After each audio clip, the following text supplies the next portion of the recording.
Saudara-saudara, mari kita sekali lagi membaca dua tempat dari kitab suci, yaitu Kisah Para Rasul pasal ke-10 dan Kisah Para Rasul pasal ke-19 yang sudah pernah kita baca pada minggu yang lalu. Kisah Para Rasul pasal ke-10, kisah tentang Petrus mengunjungi rumah Kornelius. Kisah Para Rasul pasal ke-10 ayat 23. Ia mempersilakan mereka untuk bermalam di situ. Keesokan harinya ia bangun dan berangkat bersama-sama dengan mereka, dan beberapa saudara dari Yope menyertai dia. Dan pada hari berikutnya sampailah mereka di Kaisaria. Kornelius sedang menantikan mereka, dan ia telah memanggil sanak saudaranya dan sahabat-sahabatnya berkumpul. Ketika Petrus masuk, datanglah Kornelius menyambutnya, dan sambil tersungkur di depan kakinya, ia menyembah Petrus. Tetapi Petrus menegakkan dia, katanya, "Bangunlah, aku hanya manusia saja." Dan sambil bercakap-cakap dengan dia, ia masuk dan mendapati banyak orang sedang berkumpul. Ia berkata kepada mereka, "Kamu tahu betapa kerasnya larangan bagi orang Yahudi untuk bergaul dengan orang-orang yang bukan Yahudi atau masuk ke rumah mereka. Tetapi Allah telah menunjukkan kepadaku bahwa aku tidak boleh menyebut orang najis atau tidak lahir. Itulah sebabnya tidak berkeberatan ketika aku dipanggil lalu datang kemari. Sekarang aku ingin tahu apa sebabnya kamu memanggil aku." Jawab Kornelius, 4 hari yang lalu, kira-kira pada waktu yang sama seperti sekarang, yaitu jam 3 petang, aku sedang berdoa di rumah. Tiba-tiba ada seorang berdiri di depanku, pakaiannya berkilau-kilauan, dan ia berkata, "Kornelius, doamu telah didengarkan Allah dan sedekahmu telah diingatkan di hadapannya. Suruhlah orang ke Yope untuk menjemput Simon yang disebut Petrus. Sedang menumpang di rumah Simon, seorang penyamak kulit yang tinggal di tepi laut. Karena itu segera ku suruh orang kepadamu, dan dengan senang hati engkau telah datang. Sekarang kami semua sudah hadir di sini di depan Allah untuk mendengarkan apa yang ditugaskan Allah kepadamu." Semua membaca. Lalu mulailah Petrus berbicara. Katanya, "Sesungguhnya aku telah mengerti bahwa Allah tidak membeda-bedakan orang. Setiap orang dari bangsa manapun yang takut akan Dia dan yang mengamalkan kebenaran kepadanya. Itulah firman yang Ia suruh sampaikan kepada orang-orang Israel, yaitu firman yang memberitakan damai sejahtera oleh Yesus Kristus yang adalah Tuhan dari semua orang.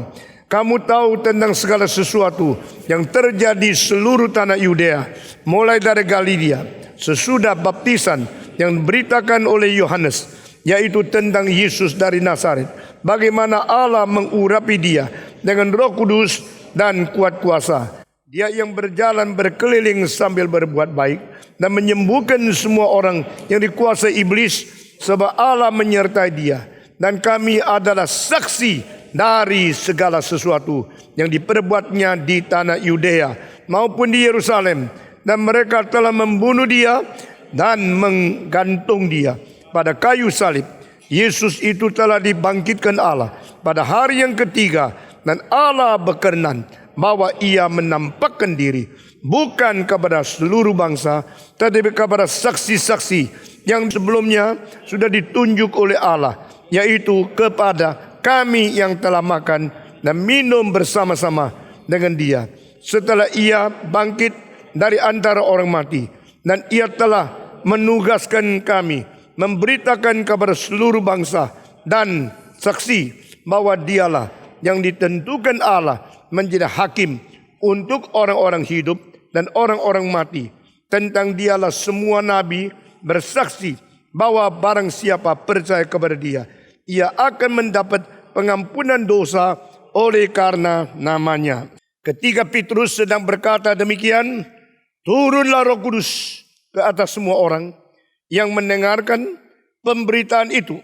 Dan semua orang percaya. Dari golongan bersunat yang menyertai Petrus tercengang-cengang karena melihat bahwa karunia Roh Kudus dicurahkan ke atas bangsa-bangsa lain juga. Sebab mereka mendengar orang-orang itu berkata-kata dalam bahasa roh dan memuliakan Allah. Lalu kata Petrus, bolehkah orang mencegah untuk membaptiskan orang-orang ini dengan air, sedangkan mereka telah menerima Roh Kudus sama seperti kita? Lalu ia menyuruh mereka dibaptis dalam nama Yesus Kristus. Kemudian mereka meminta Petrus supaya ia tinggal beberapa hari lagi bersama-sama dengan mereka. Nah, saudara-saudara, hari ini kita selesaikan baca ini dulu. Kalau perlu baru ke pasal 19. Nah, saudara, saya mau tanya, Petrus senang pergi ke tempat itu tidak? Tidak. Mengapa tidak? Karena menurut larangan orang Yahudi, jangan masuk, jangan bergaul dengan orang kafir yang belum disunat. Kamu orang Yahudi, kaum pilihan yang dipilih oleh Tuhan, yang menjadi keturunan Abraham, engkau jangan bersama-sama dengan orang kafir. Maka Tuhan mengatakan kau pergi dengan menurunkan binatang-binatang di dalam visi itu yang dilarang oleh Tuhan. Mengatakan makan. Petrus bilang tidak. Saya tidak makan. Nah, ini berarti dia mempertahankan satu tradisi sehingga berargumen dengan Tuhan Allah yang memberikan perintah yang baru. Lalu pertanyaan tiba. Mungkinkah Allah yang tadinya telah menulis di dalam kitab Perjanjian Lama, orang Israel tidak boleh makan barang yang terlarang ini. Sekarang Tuhan berubah, mengatakan makan. Apakah Tuhan ini sama dengan Tuhan Perjanjian Lama? Apakah Tuhan Perjanjian Lama sekarang bisa berubah? Apakah perintah Perjanjian Lama sudah ada keabsahan lagi? Apakah Tuhan putar dan merubah akan segala perintahnya? Bagi Petrus bingung. Lalu dia mengatakan, enggak, saya tidak mau makan. Ini sesuatu pembantahan melawan perintah Tuhan. Karena ini adalah Tuhan setelah mendengar doa dia mengatakan makan. Lalu Tuhan tidak debat dengan dia. Ditarik kembali seluruh bungkusan yang besar. Yang di dalamnya mengisi binatang-binatang yang terlarang itu. Tetapi tidak lama kemudian turun lagi kali kedua.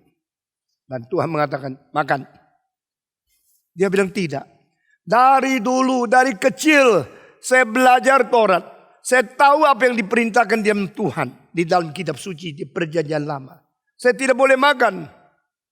Tuhan tidak debat dengan dia, ditarik kembali. Ketiga kali turun lagi bungkusan itu. Dan dilihat sama. Tuhan mengatakan makan.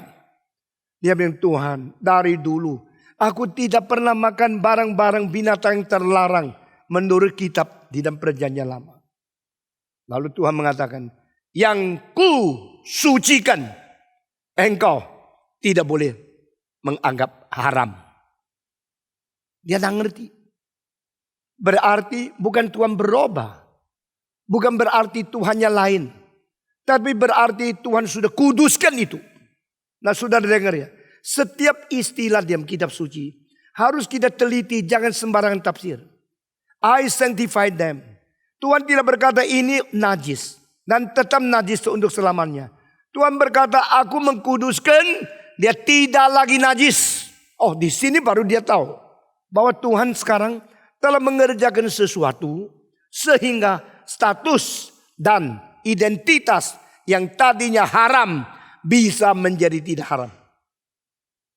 Apa itu?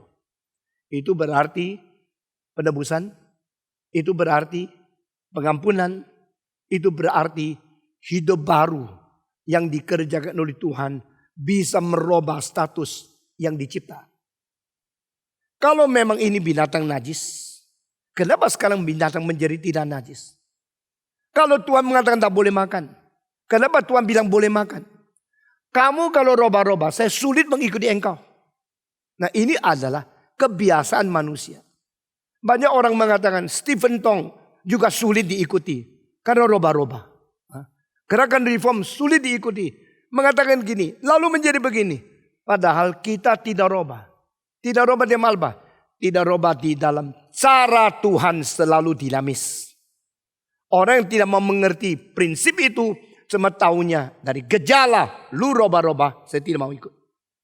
Kalau orang tidak mau ikut Tuhan lagi, yang rugi Tuhan atau manusia? Jawab, manusia. Karena kalau Tuhan berubah, itu bukan karena Tuhannya yang berubah. Tuhan dengan kuasa perubahan merubah yang dirubah. Nah, di sini pertama kali dalam sejarah, Rasul harus tahu kuasa perubahan Tuhan itu membuat kita harus mengerti prinsip hidup daripada firman, bukan fenomena mati dari harfiah.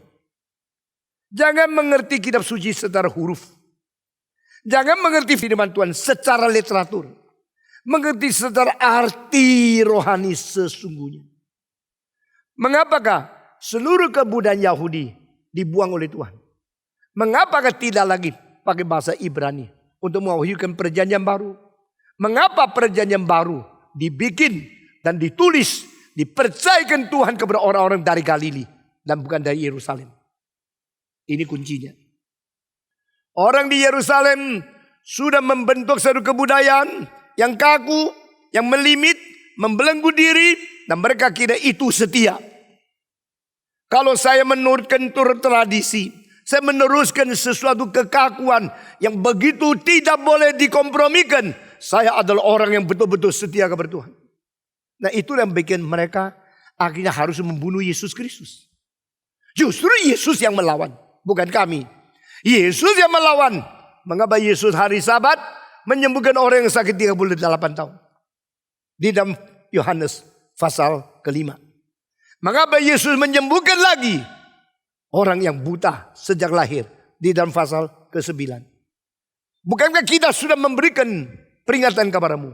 Engkau hari Sabat tidak boleh kerjakan ini, tidak boleh kerjakan itu. Jadi mereka punya konsep yang setia kepada Tuhan, yaitu memelihara hari Sabat. Mereka punya konsep, bukan makna hari Sabat adalah memberikan istirahat, memberikan sejahtera, memberikan perdamaian supaya manusia boleh kembali menikmati keselamatan dari Tuhan yang menghentikan peperangan, kebencian, dan menghentikan permusuhan. Itulah namanya Sabat. Arti hari Sabat bukan hari Sabat dari pagi sampai malam. Kita diam-diam tidak kerja apa. Itu namanya setia. Hari Sabat akhirnya mengatakan, that will be eternal peace given to you. And stop your struggle. Stop your limitation. Stop your imprisonment of your soul. You will make peace with me. And I will make possible for you to rest in my hand. Itu hari Sabat. Mereka yang tidak mengerti makna sesungguhnya.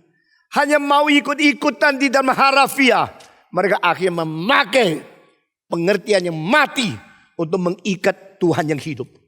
Mereka memakai konsep yang salah untuk mempersalahkan Kristus yang benar. Akhirnya mereka menggeser Kristus, mengadu dia, dan mematikan di atas kayu salib. Kebudayaan seperti ini masih ada di gereja, banyak. Masih ada di dalam setiap pemuda-pemudi atau majelis masih sering. Karena kita secara tidak sadar, tidak melihat cara Tuhan berubah. Dengan cara merubahkan orang. Karena dia ada kuasa perubahan yang sesungguhnya. Tetapi Tuhan Allah sendiri tidak berubah. Manusia mengerti secara fenomena. Itu kasihan sekali. Dan saudara kalau sudah lama ikut kebaktian di sini. Engkau rasa dirimu lebih baik dari orang lain. Engkau mulai mengikut jejak kaki kebudayaan Yahudi. Nah, Petrus sekarang dipimpin. Kenapa harus Petrus? Kenapa bukan Paulus? Bukankah Paulus yang diutus untuk ke orang kafir? Dan Cornelius adalah orang kafir. Cornelius bukan orang Yahudi. Cornelius adalah orang Yunani. Orang Yunani yang pertama menerima Roh Kudus, mewakili seluruh dunia akan menerima Injil. Orang Yunani yang pertama menerima Roh Kudus adalah orang Yunani yang sangat saleh, bukan orang Yunani biasa. Saya tidak sangka ya menjelaskan baptisan Roh Kudus satu kalimat akhirnya pakai bulan-bulan. Tapi ini adalah bonus dari Tuhan. Membikin engkau tidak usah ikut seminar, ngerti banyak. Ada engkau seumur hidup dikoreksi pikirannya. Bersyukurlah kepada Tuhan. Ini pun dinamis dari Tuhan yang merubah program kita. Saudara-saudara sekalian, Cornelius adalah orang Yunani, bukan orang Yahudi. Tetapi dia antara orang Yahudi. Sulit mencari seseorang salehnya seperti orang Yunani ini. Karena apa? Dia berdoa. Dia menanti ke Tuhan. Dia takut kepada Tuhan. Ini adalah orang saleh, the devout Hellenistic people. The devout Greek man. Orang Yunani yang bersaleh, beribadah kepada Tuhan.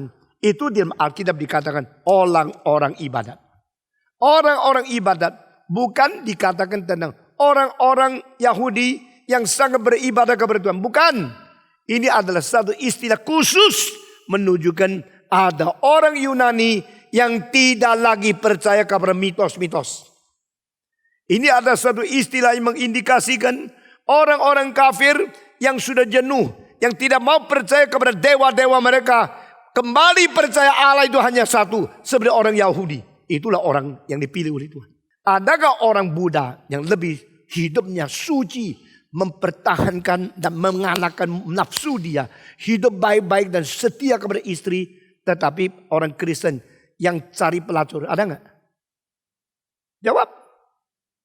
Kenapa ada orang tidak bersama iman dengan kita, hidupnya lebih baik? Kenapa ada orang yang ateis, pelajarannya itu setia, orang Kristen tidak mau belajar, minta Tuhan, Engkau Maha Kuasa kan? Jadi kalau aku lulus tanpa belajar. Ada nggak? Kenapa?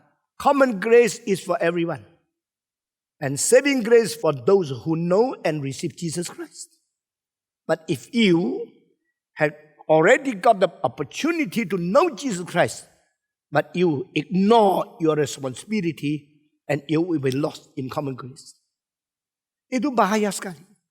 Nah sekarang Petrus disuruh Tuhan pergi ke rumah Cornelius. Lu baru tahu ya, di luar orang Yahudi ada bangsa-bangsa yang takut kepada Tuhan. Dan saya sangat menyayangi mereka. Ini akan menyetop orang Yahudi memonopoli anugerah Tuhan. Akan memberhentikan mereka dari kebanggaan yang palsu. Dan akan memberhentikan kebudayaan mereka yang menghina kafir. Saya berkata kalimat-kalimat ini karena saya melihat dengan jelas. Banyak orang Kristen hanya karena dia sudah dibaptiskan. Dia menghina orang Islam, menghina orang Buddha, menghina orang Hindu. Tidak boleh. Orang anak-anak Tuhan yang sementara karena tidak dilahirkan dari keluarga Kristen. Karena tidak mempunyai kesempatan dengan KKR. Karena tidak pernah mempunyai kesempatan mengerti doktrin reform. Mereka sementara dititipkan ke dalam agama lain. Itu namanya Kristen yang in the cost di luar. Saya tanya, kalau ada orang Kristen yang in the cost di luar, adakah anak setan yang in the cost di dalam GRI? Mungkin kamu. Saudara-saudara, anak Tuhan yang sementara dititipkan di luar, jangan engkau hina. Dan orang anak-anak setan yang dititipkan di gereja, jangan engkau tidak mengawaskan. Kita harus mawas diri dan kita tidak boleh menghina yang lain. Jadi kita menjadi orang Kristen yang betul-betul takut kepada Tuhan dan fair terhadap sesama manusia. Banyak orang Kristen khususnya pendeta tidak fair. Ya. Kalau anak sendiri bersalah, tidak apa-apa, anak lain dikejar-kejar. Kalau orang Kristen bersalah, diayomi. Kalau orang lain disebarkan di luar, di dalam surat kabar. Tidak boleh itu. Jadilah orang yang fair sebagai orang Kristen. Jadilah orang fair sebagai pendeta. Jadi orang fair sebagai pengurus. Jadi orang fair sebagai majelis. Maka engkau akan melihat waktu Tuhan memanggil kembali orang-orang yang sementara di in the cost di luar. Engkau akan melihat mereka berpotensi menjadi orang Kristen jauh lebih baik dari mereka yang sudah menjadi bergenerasi-generasi keturunan majelis atau pendeta. God is able to change the whole world. God is able to transform the non-Christian to become a Christian. Kalimat-kalimat seperti ini sudah muncul di Alkitab. Pada waktu Yohanes Pembaptis melihat orang-orang Farisi datang kepada dia. Dia mengatakan, siapakah yang mengajarkan engkau melarikan diri dari hukuman Allah? Hei kau bangsa ular yang beracun. Tidak ada pengkhotbah keras seperti itu. Orang bilang Stephen Tong khotbahnya keras. Lembek. Coba bayangkan. Ada orang datang. Kalau ada orang datang. Orang Farisi mau datang ke gereja. Kita akan doa, selamat datang. Terus kita menyanyi. Puji Tuhan, sambut-sambut itu. Tidak loh. Begitu orang datang yang bukan pro kepada ajaran dari Yohanes Pembaptis. Yohanes mengatakan, lu datang ya? Lu bangsa ular. Waduh, orang itu boleh pakai batu lempar dia mati kan? Gua datang lu dan menyambut dan puji Tuhan, haleluya. Dan jabat tangan sama saya. Marah maki-maki saya. Siapa yang mengajarkan engkau untuk melarikan diri dari hukuman Allah yang pada hari akhir? Hei kau bangsa ular yang beracun. Waduh, khotbah begitu keras. Tetapi harus khotbah seperti itu. Khotbah kayak gini itu yang membuat ribuan orang datang. Khotbah yang aduh engkau kaya kita perlu loh. Semua lari. Hanya beberapa orang kaya yang di situ. Karena dilus-lus senang. Orang kalau dilus-lus senang seperti kucing. Betul gak? Kucing dilus-lus kan senang. Tapi kalau orang ditegur tetap sadar. Mau berubah. Itu orang mencari kehendak Tuhan. Lalu Yohanes berkata. Jikalau engkau tidak bertobat. Tidak menyatakan buah pertobatanmu. Seperti hatimu yang sudah bertobat. Tuhan akan membuang kamu seperti kayu dilemparkan dalam api. Biar hangus. Jangan kira di dalam hatimu ada Abraham sebagai nenek moyangku. Tuhan sanggup membangkitkan batu-batu ini menjadi anak-anak keturunan Abraham. Khotbah yang sekeras itu sudah ada. Berarti Yohanes yang pertama melihat orang Yahudi bahaya. Karena mereka sudah membatu. Dan orang kafir masih ada pengharapan. Batu akan menjadi daging. Aku akan mengambil hatimu yang berbatu. Menggantinya dengan hati yang berdaging. Yang lembut. Yang berdarah. Yang mengedarkan darah yang segar. Untuk menghidupkan seluruh hidupmu. Itu sebenarnya sudah mengandung arti diperanakan pula. Yohanes Pembaptis begitu sungguh-sungguh. Dan dibakar oleh firman Tuhan. Dengan api Roh Kudus. Dia berkhotbah. Dan sudah menemukan apa yang menjadi kematian orang Yahudi yang akan dibuang oleh Tuhan. Apa yang menjadi pengharapan baru akan dihidupkan dari orang kafir. Sekarang kembali ke sini. Orang kafir pertama di seluruh dunia. Orang satu pertama yang menerima Roh Kudus adalah Cornelius yang disebut devoted man, the godly man. Dia bukan orang Israel. Dia bukan orang Yahudi. Tapi dia takut kepada Tuhan. Dan dia penuh perasaan takut kepada Tuhan. Dan dia penuh perasaan cinta kepada sesama manusia. Maka dia doa terus di hadapan Tuhan. Dan dia memberi sedekah, mengamal kepada orang miskin. Lalu ada malaikat datang berkata, "Hei Cornelius, doamu sudah diterima oleh Tuhan. Hei Cornelius, amalmu sudah dihitung, dilaporkan di hadapan Tuhan." Ada yang lapor loh. Lalu kalau nyontek ada yang lapor kepada Tuhan. Kamu kalau memberikan sedekah kepada orang miskin, ada yang melapor kepada Tuhan. Jangan kira Tuhan itu buta, Tuhan itu tuli, atau Tuhan itu tidak tahu apa-apa. Dia menyelidiki sampai ke dalam-dalam sedalamnya lubuk hati kita masing-masing. Your prayer have been heard. Your help to the poor people have been known in heaven. Sudah dilapor, surga sudah tahu. Nah saudara-saudara, sekarang saya mengkupas kembali kepada ayat tadi. Kalimat yang disebut orang saleh, orang ibadah. Itu apa artinya? Yaitu orang Yunani yang dari tradisi generasi. Taunya yang di surga itu bukan Allah tapi dewa. Dewa-dewa itu banyak. Tapi dewa yang paling tinggi menguasai semua dewa. Itu namanya Jupiter. Ini adalah istilah orang Romawi menyebut dewa tertinggi. Sedangkan Jupiter adalah dewa yang sama. Tapi namanya adalah Zeus. di dalam bahasa Yunani. Jadi orang Yunani mengatakan Zeus, orang Romawi mengatakan Jupiter. Karena apa? Pelat. Ya. Jadi orang Yunani mengatakan Aphrodite, orang Romawi mengatakan Venus. Orang Yunani mengatakan adalah Prometheus, orang Romawi mengatakan Mars. Orang Yunani menyebut nama-nama Greka untuk dewa-dewa mereka. Ada yang menguasai api, ada yang menguasai air, ada yang menguasai laut. Dewa menguasai laut, ada dewa yang ada mahkotanya, rambutnya jambul, lalu pakai sesuatu batang yang 3 yang naik ke atas lincip-lincip. Itu namanya orang Yunani panggil sebagai siapa?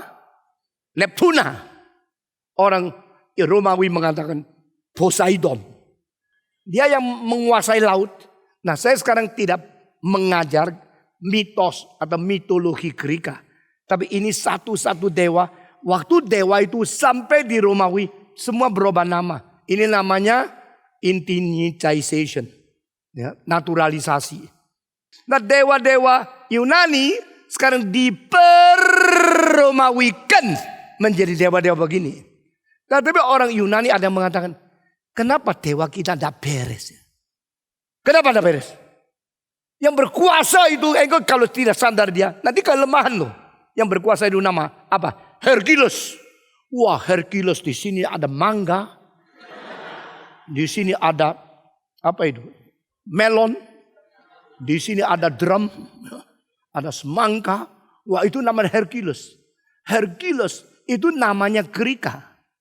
Lalu dia ada satu kelemahan. Di tumitnya ini tidak boleh kena panah. Kalau dia kena panah di sini langsung dia mati. Jadi dewa-dewa itu kok bisa mati ya. Dewa-dewa kok ada tempat lemahnya. Sini kuat sama sini tidak kuat. Jadi kalau you tahu lemahnya di mana, hancurkan tempatnya. Jangan pukul kepalanya, jangan pukul tangannya, pasti lu kalah. Panah langsung dia mati. Maka itu cerita Troy ya. You melihat film itu. Akhirnya seorang memanah kepada tumitnya. Hercules harus mati. Mereka mulai mengatakan, kenapa ya dewa-dewa Greka kok ada kelemahannya. Dewa-dewa Greka immoral. Karena dewa paling tinggi. Kalau sudah kelihatan dewi yang cantik, langsung birahinya. Seperti orang-orang yang cari pelacur. Lalu orang lain punya nyonya yang cantik. Dirampas karena dia lebih besar kuasanya. Lalu disetubui sampai akhirnya orang itu sedih sekali. Tapi tidak mungkin melawan dia. Karena dia adalah kepala dewa yang lebih kuasa dari yang lain. Jadi ada orang Yunani mengatakan, kalau begini agama kita tidak beres. Dewa-dewa kita bisa berzina. Dewa-dewa kita bisa berbirahi, curi-curi, berselingkuh dengan nyonya orang lain. Aku tidak mau percaya Allah seperti itu. Maka mereka mulai pikir, nah benar lah. Masa dewa kayak gini? Masa Allah kayak gini? Masa itu nabi? Masa itu Tuhanku? No. Demikian orang Greka meninggalkan mitologi mereka. Lalu percaya kepada orang Yahudi punya Allah. Bagaimana sih Allahmu? Orang Yahudi ditanya, mereka menjawab, Allahku adalah Allah Abraham. Dia adalah Allah yang Maha Esa. Dia adalah Allah yang suci. Dia Allah yang adil. Dia Allah yang baik. Kau tahu. Karena di dalam wahyunya menurunkan kepada kita semua asli daripada teks hukum Taurat. Membuktikan Allah adil, Allah suci, Allah baik. Allah menuntut kita harus hidup suci. Iya, di dunia tidak ada dewa kayak gini. Di dalam agama-agama lain tidak pernah memberitakan seorang Allah yang begitu tinggi moralnya. That is the only true God. That is the only genuine God. Kalau demikian, meskipun darahku Yunani, hatiku mau Yehova. Meskipun aku diturunkan dengan ajaran dari engkong terus turun. Adalah percaya kepada dewa Apollo, dewa Muse, dewa Venus, dewa semua ini. Sekarang saya tidak mau. Saya mau beribadah hanya kepada satu Allah. Inilah orang seperti Cornelius. Jadi orang Cornelius adalah orang kafir, tapi hatinya kembali kepada Tuhan. Ada orang belum kenal Yesus Kristus, tapi sudah dipersiapkan Tuhan untuk meninggalkan ajaran yang salah dan mau kembali kepada ajaran yang benar. Ini adalah orang-orang yang disebut beribadah, orang yang disebut saleh, orang yang takut kepada Tuhan. Nah, orang-orang semacam ini sayangnya tidak ada darah Yahudi. Tapi bagi saya, tidak usah sayang. Engkau darah Yahudi, tapi kalau tidak mengerti arti Taurat, engkau orang kafir di dalam. Kalau engkau bukan keturunan orang Kristen, tapi engkau menuntut kebenaran, akhirnya engkau menjadi orang Kristen yang sungguh-sungguh. Belum dibaptis, tidak apa-apa. Engkau orang anak Tuhan yang sementara diintokos di luar. Itu sebab kalau pendeta-pendeta mempunyai pengertian yang baru saya katakan ini, dia suka penginjilan. Dia suka mengabar Injil kepada orang yang belum Kristen, bukan orang Kristen. Dia tidak diskriminasi, dia tidak diskriminatif. Dia mau menjadikan orang lain boleh merubah. Akhirnya menjadi orang seperti kita yang beriman kepada Yesus. Nah, mungkin mereka kalau saya Kristen jauh lebih baik dari anak-anak pendeta yang tak tahu diri. Jauh lebih baik daripada anak-anak majelis yang sembarangan.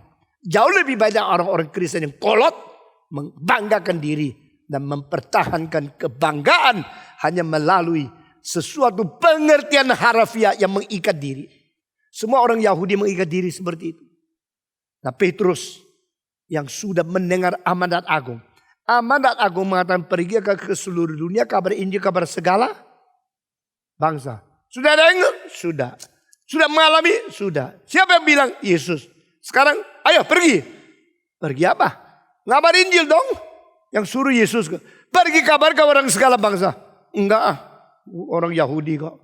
Jadi orang Hokkien taunya menyayangi Hokkien. Orang Kek sama-sama Hakkanyin. No. Orang Kongfu hanya cinta orang Kongfu saja. Orang Santung kabar Santung. Yang lain dipentung. Orang Indonesia mencintai orang Indonesia. Kamu apa? Luar negeri. Semua itu monopoli dan semua mengikat diri dalam satu kebangsaan. Itu namanya narrow nationalism. Kesempitan nasionalisme. Itu membuat gereja tidak bertumbuh secara global. Itu semacam sektaisme. Menjadikan kita menghina sesama manusia. Saudara-saudara.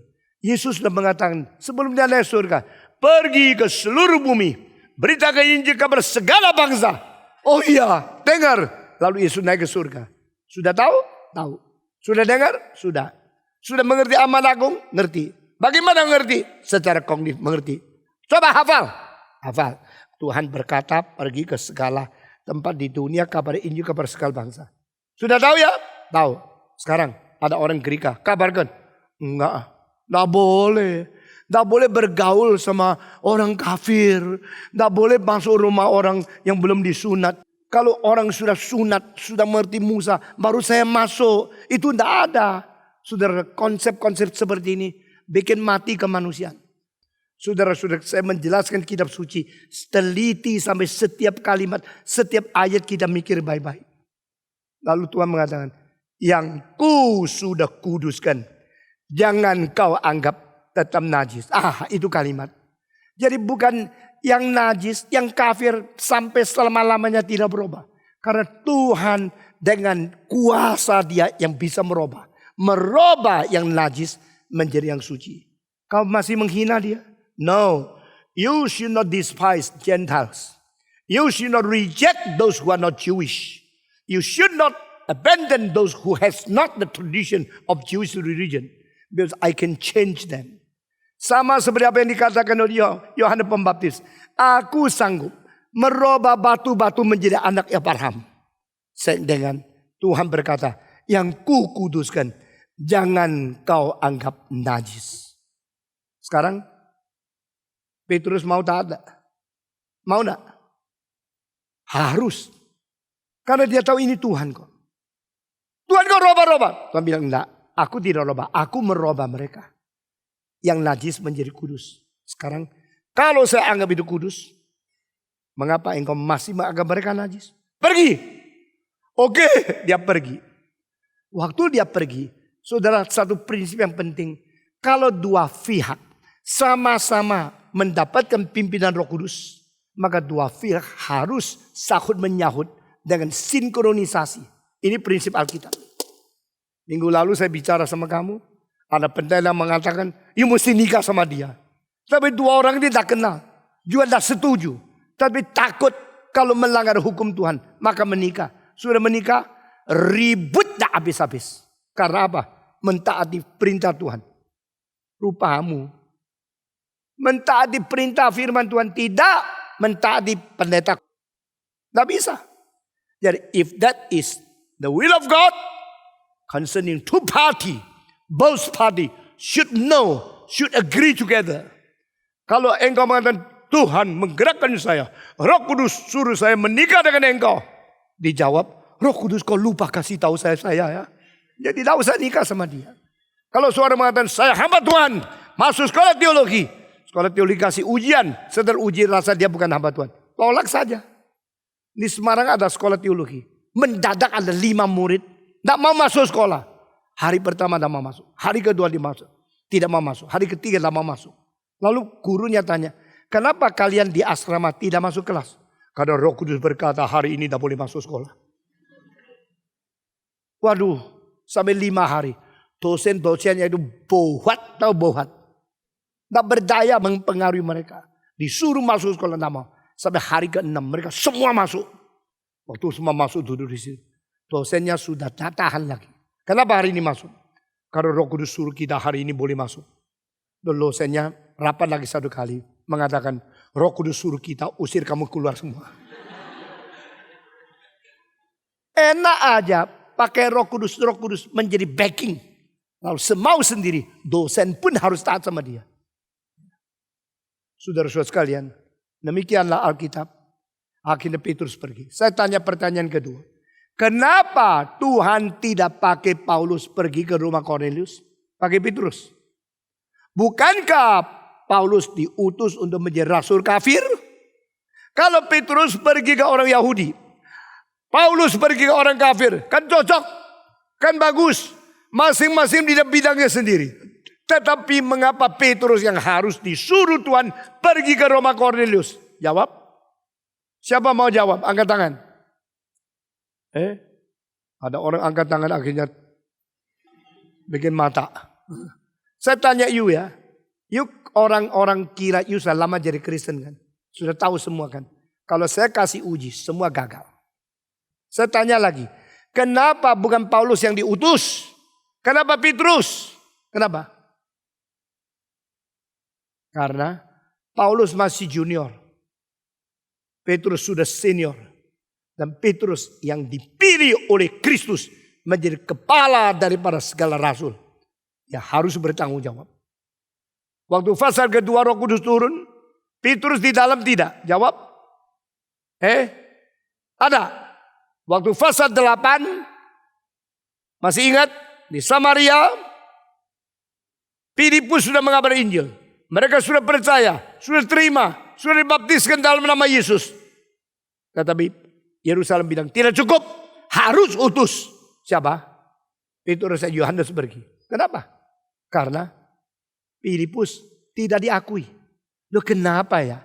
Kenapa Filipus tidak diakui? Pasal 10. Kalau Paulus yang mengabari Injil kepada orang kafir. Itu paling cocok. Karena dia diangkat khusus. Dipilih utus untuk menjadi the apostle for the Gentiles. Nah Cornelius Gentiles. The apostle of the Gentiles to serve the hidden people. To serve the Gentiles is so proper. But God said no. Still Peter has to go. Kenapa? Karena Petrus waktu itu mewakili semua rasul yang paling bersifat otoritatif. Dia adalah antara rasul paling senior. Dan dia harus mewakili keabsahan gereja. Tidak ada komprominya. Petrus pergi. Jadi sekarang saya tanya. Waktu Petrus ada di pasal 2. Waktu Petrus harus pergi ke Samaria. Waktu Petrus yang diutus ke Cornelius. Petrus peranan penting tidak? Penting tidak? Kenapa Paulus belum bisa? Saudara perhatikan ya. Di dalam kisah para rasul. Setelah pasal 10. Mulai mundurlah peranan Petrus turun.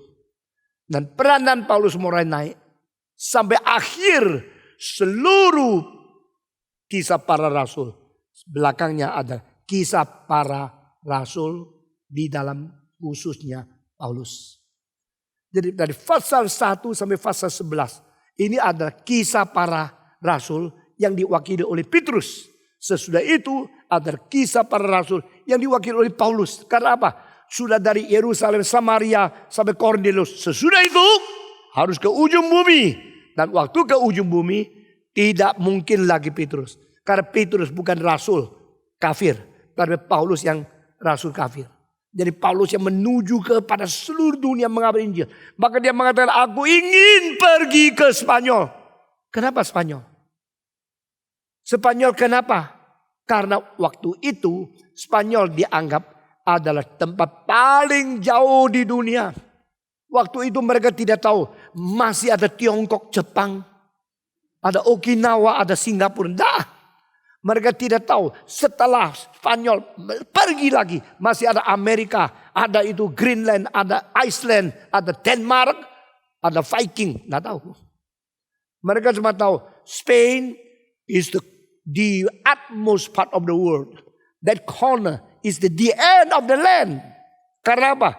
Sejak Iskandar Agung, Alexander the Great, dia pernah naik kuda sampai di pinggir pantai. Lalu dia mau perang lagi. Sudah tidak ada. Tidak ada negara. Tidak ada musuh. Tidak ada kerajaan lain. Tidak ada tandingannya. Lalu dia situ dia terus tanya seorang petani. Sini.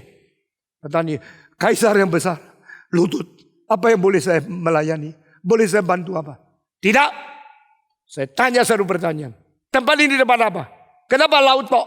Tidak ada lagi pulau. Tidak ada lagi tempat lain. Tidak ada negara. Tidak ada benua. Tidak ada. Ini stop. Tidak ada lagi. Jadi ini apa? The end of the world. Iskandar nangis. Dia takut. Aku jawab salah. Bisa dipotong kepalanya. Bapak, kenapa nangis? Apakah saya jawab salah? Saya tidak jawab salah. Dia tanya 10 petani. Semua tahu. Ini the end of the world kok. Benar-benar ini the end of the world. Kenapa nangis? Wah, dia nangis lagi. Orang kecil kalau nangis tanya. Apa? Gigi nyamuk ya? Kalau kaisar nangis, you tidak bisa tanya. Gigi nyamuk ya? Tidak bisa. You akan, mungkin saya salah, mungkin dibunuh. Lalu ditanya, kenapa nangis? Dia mengatakan, aku masih muda. Sudah tidak ada tanah lagi. Boleh aku berperang. Aku masih muda. Karyaku harus berhenti di sini. Dia nangis. Sekarang banyak anak pemuda tidak bisa maju karena apa? Baru lulus SD. Puji Tuhan lulus.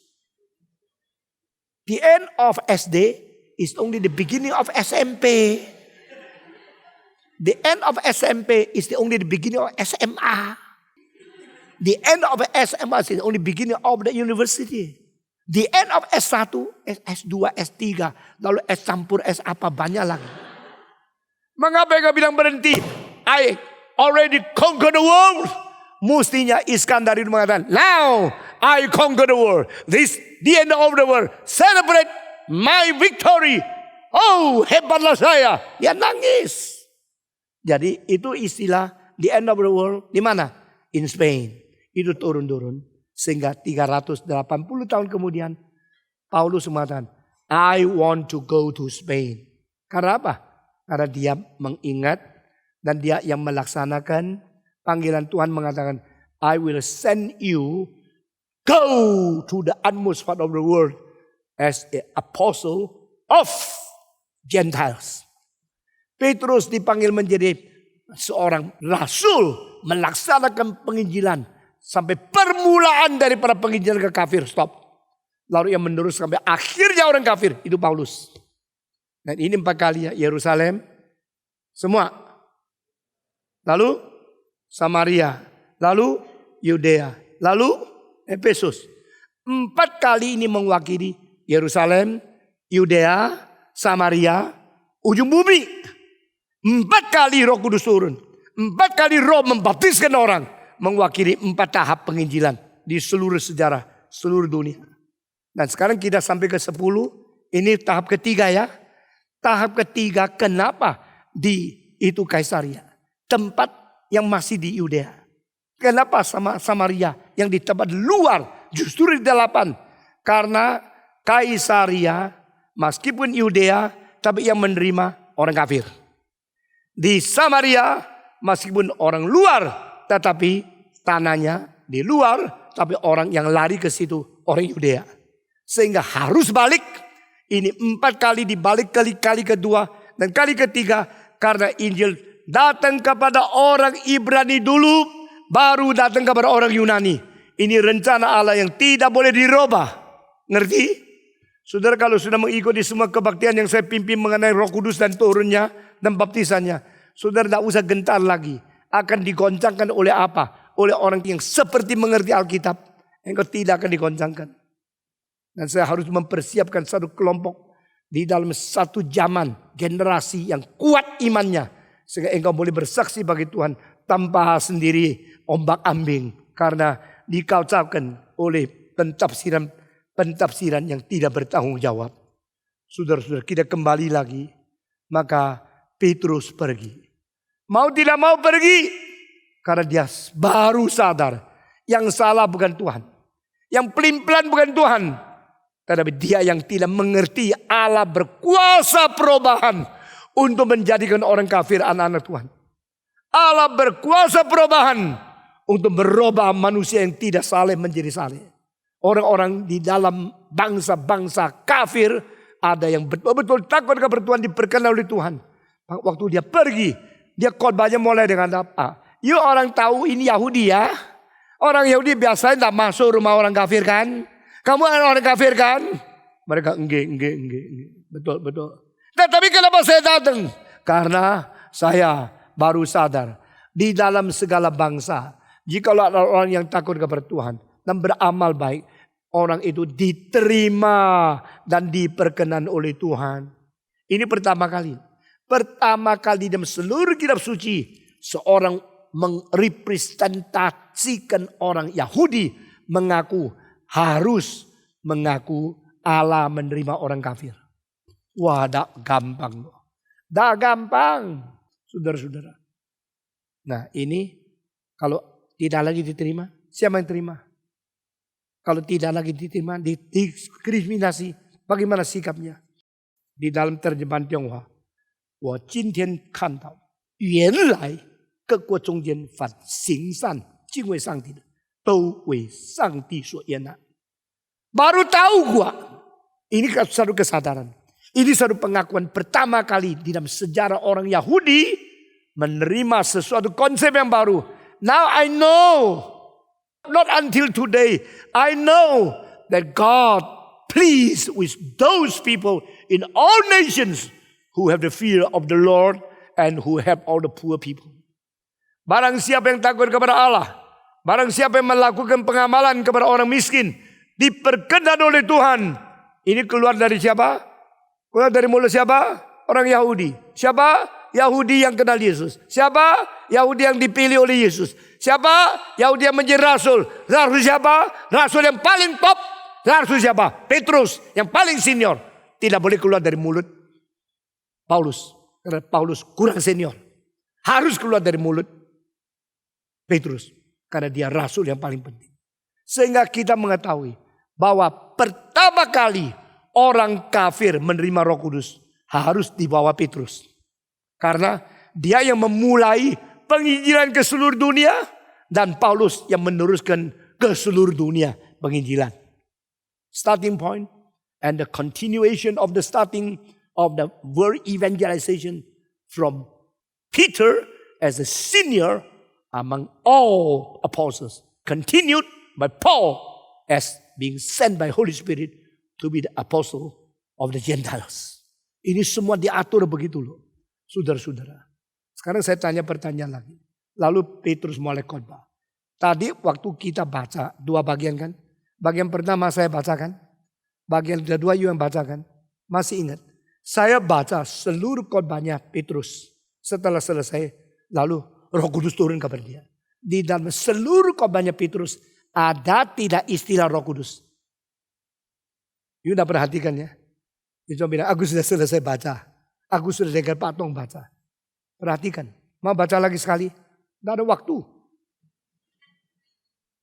Ada yang perhatikan tidak? Di dalam khotbah seluruh Petrus.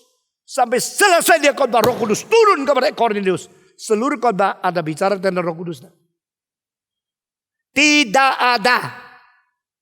Sekarang gereja-gereja yang terus khotbah tentang Roh Kudus, bahaya. Karena mereka tidak tahu Roh Kudus memenuhi seseorang adalah karena orang itu meninggikan Kristus. Apa itu? Mati-matian menjunjung tinggi Roh Kudus, bukan menjunjung ke Kristus. Sekarang sudah masanya lewat menjunjung tinggi kemakmuran, menjunjung tinggi kekayaan. Sama seperti orang beli lotre. Karena orang banyak, maka itu kebenaran. Penipuan. Jangan kira di mana orang banyak, di situ ada kebenaran. Saya tidak katakan kebenaran tidak ada pada orang banyak. Saya membalikkan, kalau banyak orang tidak tentu ada kebenaran. Ikut 1, 2, 3. Kalau banyak orang tidak tentu ada kebenaran. Ya karena mereka gereja lebih besar, orang lebih banyak, maka berarti pekerjaan Tuhan di situ. Ini omong kosong, saudara-saudara. Orang yang beli lotre banyak atau yang dapat lotre banyak? Sekali lagi. Orang yang beli lotre lebih banyak atau orang yang dapat lotre lebih banyak? Orang yang beli lotre ingin untuk mendapat tidak? Ingin. Tapi akhirnya dapat tidak? Tidak dapat, kenapa masih banyak orang mau beli lotre? Karena itu lotre, ya itu jawabannya. Ya. Jadi sekarang kalau engkau membuka company of lottery, pasti banyak orang datang. Semua kalau dikatakan percaya akan disembuhkan, percaya akan diberkati, akan berdagang, menang, akan kaya. Itu namanya gereja lotre. Gereja lotre pasti banyak yang datang. Tetapi yang betul-betul dapat lotre di gereja itu juga tidak banyak. Nah, engkau jangan takut-takut. Gerejanya penuh maka Roh Kudus di situ. Omong kosong. Justru di seluruh yang kita baca, khotbah Petrus tidak khotbah tentang Roh Kudus. Tapi setelah dia berkhotbah selesai, Roh Kudus turun di atas yang dengar. Kenapa? Karena dia meninggikan Kristus. A church, a priest, a servant of God, an evangelist, a pastor, a theologian who lift up Jesus Christ. Surely Holy Spirit will follow up His work. Di mana ada gereja mentinggikan Kristus, gereja memberitakan salib, gereja memberitakan Injil Kristus dengan sungguh-sungguh jujur, dengan murni sungguh-sungguh motivasinya untuk memuliakan Kristus. Roh Kudus pasti bekerja. Amin. Kami bersaksi bagi hal ini. Apa itu ya? We witness for this. And the Holy Spirit which is given to those who obey is also witness for this. What is this? The death and the resurrection of Christ. Baca Kisah Para Rasul pasal 5 ayat 32 sekarang. Kisah Para Rasul pasal 5 ayat 32. Saya membaca satu kali dan semua membaca bersama-sama. Kami adalah saksi dari segala sesuatu itu. Semua. Kami dan Roh Kudus yang dikaruniakan Allah kepada semua orang yang mentaati Dia. Dengar ya. Kalimat ini lebih jelas diterjemahkan begini. Kami yang bersaksi bagi hal-hal ini. Disertai Roh Kudus yang bersaksi bagi hal-hal ini kepada orang yang taat kepada Allah.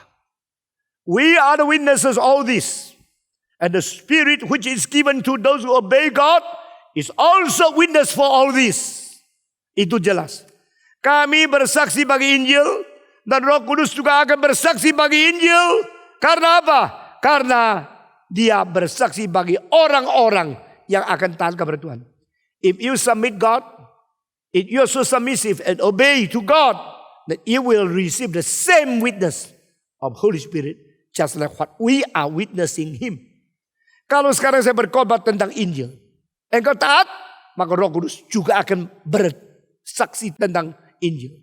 Sehingga Roh Kudus hanya mendampingi, mengurapi, dan bekerja sama dengan mereka yang sungguh-sungguh mengabarkan Injil. Dari prinsip yang begitu jelas, engkau melihat tidak heran. Waktu Petrus berkhotbah, dia mengaku salah dia. Dulu tidak mau datang. Roh Kudus bersuruh dia datang. Dia tidak mau datang. Tuhan merubah hatinya sampai dia datang. Setelah dia datang, dia berkhotbah. Seluruh khotbah tidak menceritakan tentang Roh Kudus. Tapi setelah dia khotbah, Roh Kudus turun ke atas mereka. Catat, ini adalah pertama kali Roh Kudus turun kepada orang kafir.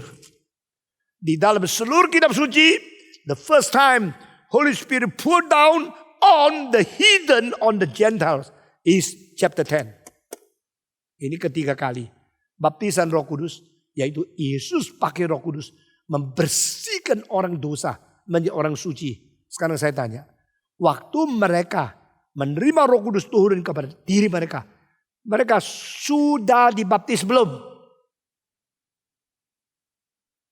Jawab, belum. Sebelumnya pernah mendengar Injil Yesus belum?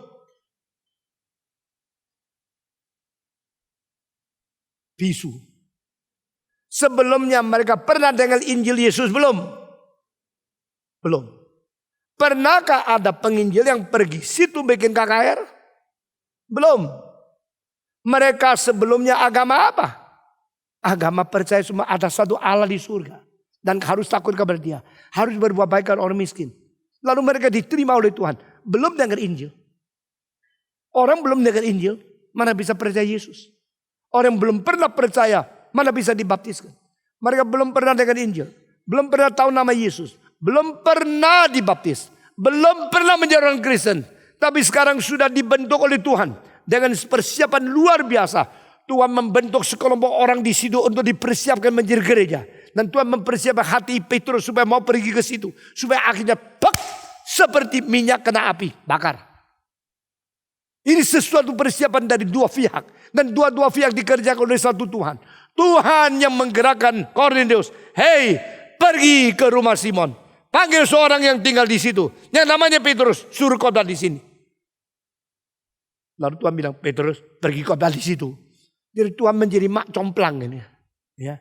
Memperkarkan sini perlu situ. Situ harus pergi ke sana. Dan sini oke, lalu dia panggil. Lebih suka, lebih cepat taat yang mana? Lebih cepat taat Kornelius atau Petrusnya? Heran ya. Orang belum kenal Yesus lebih taat Tuhan. Orang sudah rasul, nggak mau.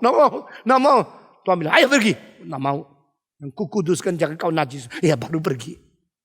Jadi jangan kira lu lebih taat. Banyak orang kafir yang sudah bersedia taat kepada Tuhan. Tapi lu yang ragu-ragu sampai sekarang.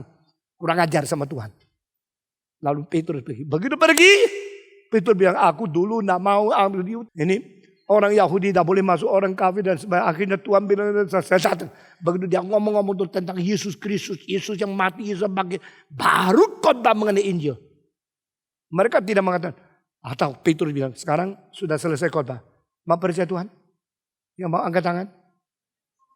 Lalu kaum pembimbing bagikan kertas janji. Lalu bawa dia ke kamar itu. Lalu berdoa menerima Yesus. Lalu sesudah itu dicatat untuk follow up. Emailnya nomor berapa? Tidak ada. Tidak ada panggilan. Tidak ada tantangan. Tidak ada keputusan. Tidak ada tanda tangan mau terima Tuhan. Tidak ada. Tidak ada calling. Begitu dari khotbah sampai satu kalimat. Tentang Kristus yang mati dan bangkit. Pop! Roh Kudus turun. Mereka memuji Tuhan.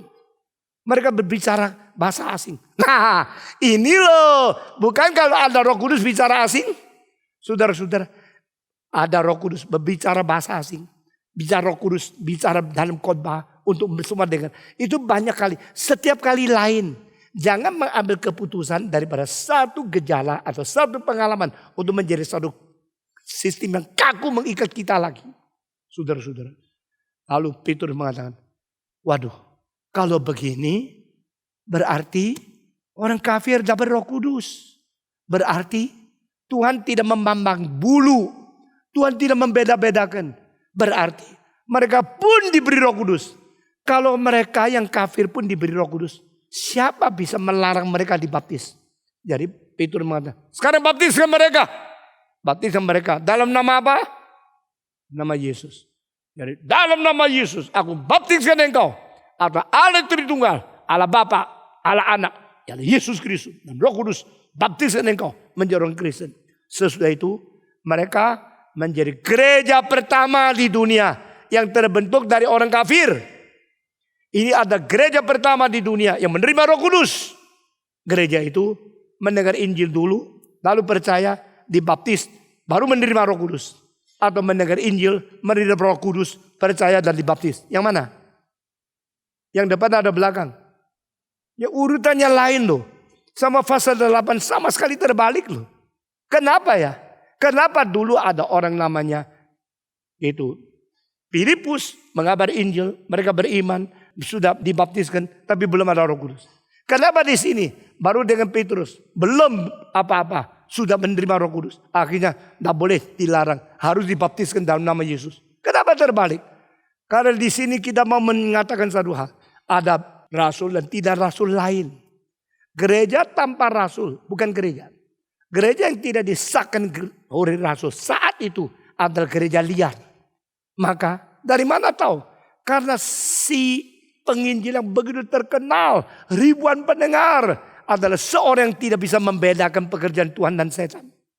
Sehingga pada waktu orang ilmu sihir namanya siapa? Simon Magus. Dekat-dekat sudah dibaptiskan, dekat-dekat daripada orang yang namanya Filipus. Filipus tidak tahu siapa dia. Banyak pengurus tidak tahu orang yang menyelundup ke dalam gereja dari orang kafir atau ahli sihir yang sekarang menjadi majelis. Engkau tidak bisa bedakan. Karena apa? Gereja perlu kok orang kaya. Magus ada uang. Magus ada pengaruh. Kalau di daerah ini orang yang ada uang ada pengaruh pun jadi Kristen. Ya senang aja. Tahu dia bagus. Tahu. Kenapa? Sudah dibaptiskan. Tetapi Petrus tidak. Kau binasalah dengan uangmu. Karena hatimu tidak beres. Kau sekarang berada di dalam keadaan yang seperti empedu yang pahit. Binasalah kau. Waduh. Baru Filipus sadar. Kalau gini gua dulu udah kenal dia loh. Saudara saya tanya. Kalau ada seorang yang diutus oleh setan. Masuk ke RI. Dan sudah dibaptiskan. Engkau bisa bedakan. Maka perlu Petrus kan. Hanya ada Filipus bahaya. Perlu Petrus rasul. Engkau bilang cilaka. Ini kita juga tidak ada Petrus. Juga tidak ada Filipus. Tidak ada Yohanes. Gimana ini ya? Saudara-saudara. Di dalam Efesus pasal 2:20. Gereja didirikan di atas rasul dan nabi. Sekarang kita tidak ada kan? Saya bukan rasul. Bagaimana? Kita berdiri di atas perjanjian lama dan perjanjian baru. Waktu itu perjanjian baru belum lengkap ditulis sebagai kitab suci. Pada saat itu siapapun tidak bisa menjadi pengabsahan daripada satu gereja. Kecuali Petrus harus diutus. Nah kalau gini gereja Korintus bagaimana? Filipi bagaimana? Gereja Galatia bagaimana? Gereja Listra bagaimana? Gereja Asia Minor bagaimana? Bagaimana? Hanya 4 kali. Karena 4 kali ini mewakili 4 tahap penginjilan seluruh dunia. Jadi sekarang sampai di sini mari kita berdoa. Bapa di dalam surga, berilah pencerahan ke dalam mata kami. Beri pengertian di dalam otak kami. Sehingga kami secara tuntas dan sempurna, komprehensif mengerti firman-Mu yang tidak gampang lagi kami akan digoncangkan oleh siapapun. Terimalah doa kami. Dalam nama Yesus Kristus, penebus dan juru selamat kami yang hidup. Amin.